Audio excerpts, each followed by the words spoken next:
Yun yung bahay oh. Pasok tayo. At mukhang nilusod tayo ng gamo-gamo. Ayan oh, dami oh. So,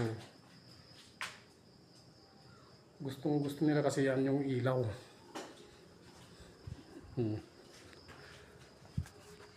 Dami oh, hindi man napipigilan. Kaya ang option niyan, i-switch yung ilaw dun sa likod. Doon. Ito yung ilaw natin at isi-switch na natin doon. Ayun. Ayun, nakailaw na doon. Ayan, ayan. Andun na siya. Ang dami na oh. Patay nyo na yan. Ayun, ayun. Ayun. Oh.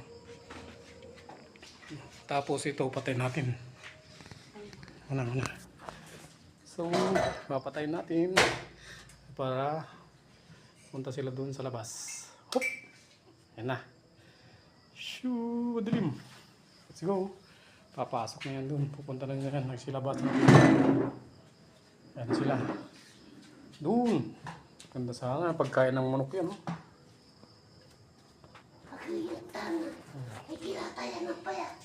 Ayan o. Dami. Tingnan natin sa labas.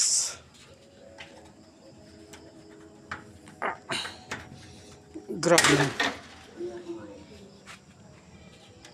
Ayan o. Sa likod ng bahay. Ayan sila. Dami dun. Ayan o.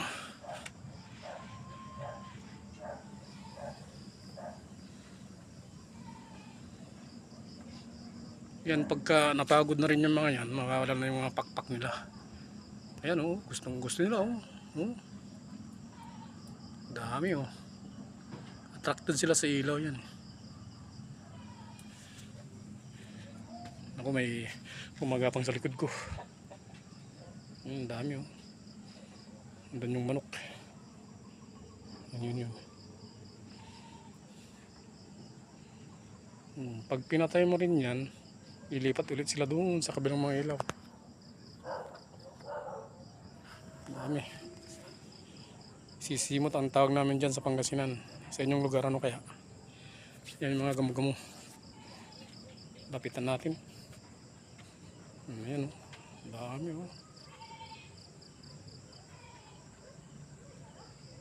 Mga langgam yan na may pakpak.